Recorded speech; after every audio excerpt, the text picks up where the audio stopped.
Hello viewers, well this week I visited Silverstone racetrack for a Shift 2 special event.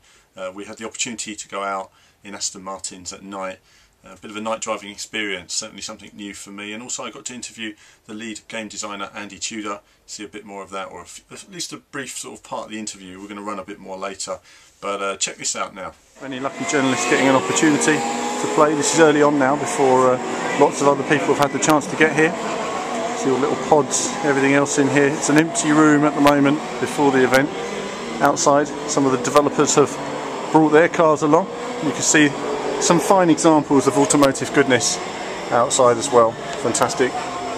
I'll be showing you what I can of the game, but at the moment we are restricted from showing you too much on-screen action. Of course I look forward to my hands-on, in which I'll be giving you guys some detailed feedback as well, and hopefully a bit of clean driving as well. More to come. So outside now, this is the new Stowe complex. None of this was here in the past. Of course, here are the Aston Martins that we're going to be going out in today. Looking fantastic. Let's zoom out a bit. There we go. Lovely Aston Martin action there. So we'll be taking those for a spin soon. Weather's good, so hopefully we'll get some decent speed. But more on that racing action to follow. Hello viewers, okay, so I'm ready to go out now and go in one of these bad boys and go for a spin in a bit of a night drive. Let's see how this goes. Out on the circuit then, night driving. Whoa!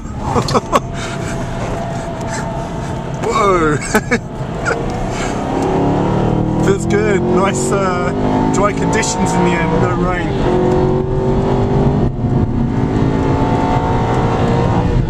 In the Aston.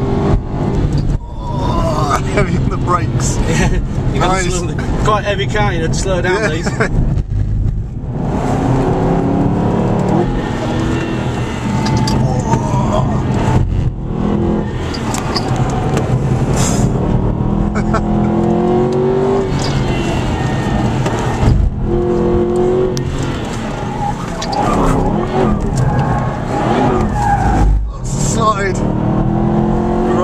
Great feel.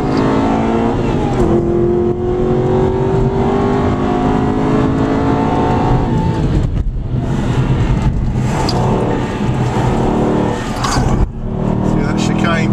Yeah. Really heavy feeling of weight, the change of direction on the brakes, getting in. Power.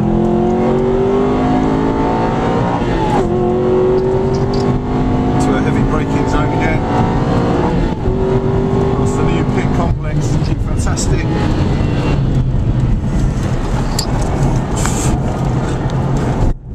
Awesome feeling going around the brakes on these corners.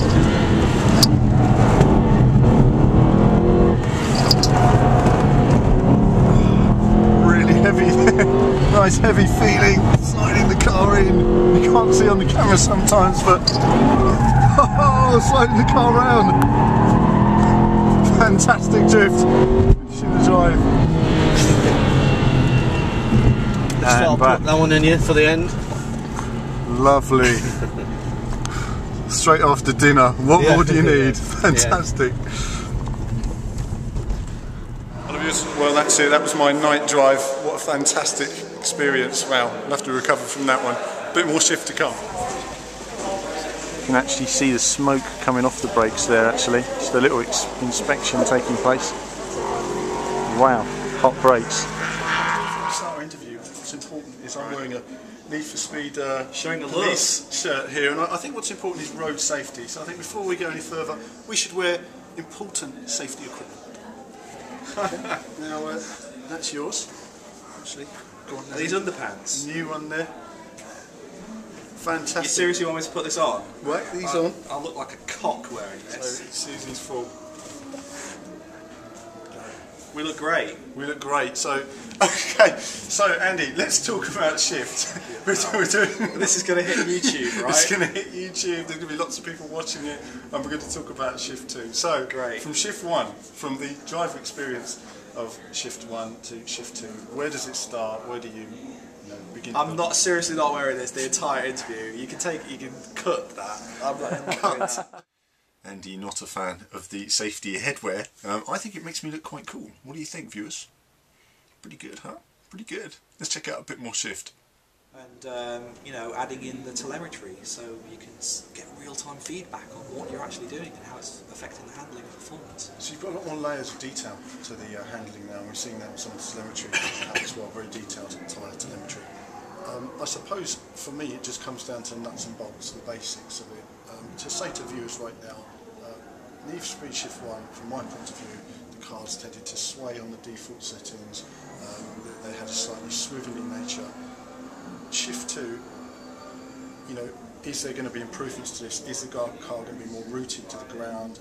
Is it going to feel much more like a real driving experience than Shift 1 in those specific areas? Yeah, absolutely. I mean, we've made vast improvements to the physics engine, not just you know, to talk about handling, but in terms of like the damage and the in-air physics. You know, in Shift 1, if you hit another car, you know, it didn't particularly look as realistic as the other stuff in the game, and there were times when you could scoop a car if you had the wrong body kit on a Lamborghini Murcielago, for example. So this time around, we've addressed a lot of those issues. You know, we're aware of them, we've heard the cries, and yeah, definitely we've changed everything. So, for example, on the handling, you'll now feel like it's slightly more rooted to the ground, because we know that when you hit, when your tyres hit the sand, that has then, the physics has then got to barrel roll it in the correct manner, so it's got a lot more weight to it. The twitchiness of the steering and the handling that people have you know, talked about on forums and stuff. It's a double-edged sword, isn't it, though? Because if you go too far, it becomes sterile and boring and not what you experience in real life. You know, you might be comparing it to how you drive a car, but not necessarily how you race a car. If you've been out here at Silverstone with the driver, it's very planted to the ground, but it still feels a bit out of control. You know, you're thinking, is he going to brake? Is he going to brake? And then he brakes right at the last minute, and it's perfectly under control. I think viewers will see that from my camera footage of the night one. Actually, it is actually really hard, even just trying to look at where, especially at night. It's a lot more difficult because you do just have that single point of focus on the headlights. It is a complete. And if you remember, these cars are race cars, so they've had everything stripped out of them. They're lighter than your stock factory car that you bought from the showroom. So when you go over a rumble strip, yeah, it's going to lose it for a little bit, and depending on the grip levels on the road and the tyre temperature that you currently have set up, yeah, you're going to be losing grip, and you know, you're going to be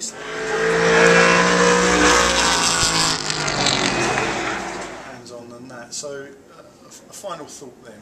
I always ask a developer what they're most proud of in development. What aspect of Shift 2 are you most proud of? So I'm most proud of the fact that we continue to innovate in a genre that potentially is seen as being quite sterile or static, and it's you know, it's all about how good our physics engine is and how many cars and tracks that we've got in the game, and that's fine. We've got a great physics engine as well, but you don't hear us harp on about it. We've given you the tools to see for yourself in the game, like how good it is, and you'll be able to see in the photo mode. You'll be able to see the minute detail of the real-time tyre deformation, how it squishes when you go over a rumble strip and things like that. That's there. Like, take it for granted. The graphics are great. Take it for granted. The physics are great. Yeah. We want to then start innovating and continuing to pioneer in the areas that make great gameplay. So night racing is in there specifically because, yeah, it's been done before in games. Fine. No one has done it like Shift 2, based on, you know, the fact that we wanted to give you another level of challenge in the game. You know, there's no point having night racing in the game if it's just going to be darker. You know, if you think about the nighttime drives that you've done, you won't be thinking about driving through the city. You'll be thinking about that one time you visited a friend and you went down some crazy country road and it was absolutely pitch black and you had the fog lights on and and everything, and you probably went a lot slower. You might have had a wife or a girlfriend in the car screaming at you like, I don't like this and stuff. That is night racing. An insight into your life. Yeah, there's maybe a little bit more into my personal life there than most, but you know, and as a gamer, thinking of Resident Evil, and thinking about how you're wandering into the darkness with just a torch, and naturally use the sense of foreboding and anticipation there, and you actually start to walk slower and worry about even just turning right around the corner and things like that. It's the same feedback that the drivers have been giving us, saying that, you know, yeah, you change the way that you drive in the night. So when we do night racing, that's the kind of thing that we want to go after, the different innovation. And Autolog as well just is a game changer. So, you know, motorsports is meant for Autolog really. It's all about shaving tenths of a second off your friends and then sharing that experience and you know, your iPhone going off with the Need for Speed, with the Autolog app, and just seeing that you've beaten my time and me desperate to get back to my console to try and beat you back. So, you know, those are the kind of areas I'm most proud of, that we just continue to innovate in this space. Well, Andy, thanks very much for your time today, and thanks for being my cameraman on the earlier video as well. Thank you. So some insightful stuff there as well. We'll have an extended interview up in the next couple of weeks. Unfortunately, we haven't been able to show you much more of the game. I'm going to take this off now because it's very cosy for me. But Need for Speed Shift, hopefully we'll be able to bring you some more news soon. We can't show you any direct footage. I've asked the powers that be, and they say to me that unfortunately I can't show you any footage until the game is actually released, so we'll wait and see on that. So it's unlikely you'll see too much hands-on between now and then, which is a bit of a shame. On this day I was able to have a hands-on, and originally trying the Bugatti Veyron round Brands Hatch with, I believe it was all assists on. It felt very much like Shift 1, honestly. Didn't really see a great deal of difference. However, hit the elite handling model in the Porsche Carrera GT, and suddenly it does transform the game. The handling did seem to be a lot more sort of grounded, if you like. There wasn't that kind of sort of swaying and hovering and swivelling and all the rest of it that we've suffered in Shift 1. But as for concrete impressions, I couldn't really give you those from a very brief hands-on like this. You know, I'll wait until we can actually get a copy, I can do a ton of laps on the wheel, and then I'll start to be able to give you guys some accurate feedback. So it's a bit of a shame actually, because it does look like the game is shaping up nicely. Some of the videos that you might have seen online have actually been from very early builds, and so not representative for the final product at all. So I do look forward to getting my hands onto the latest build, or final build shall I say, in the next couple of weeks. But more Shift news to follow. We will do a thorough sort of launch coverage for the game. You can expect to see all my first look videos and hands on then, and more when we can get it to you guys. So see you soon.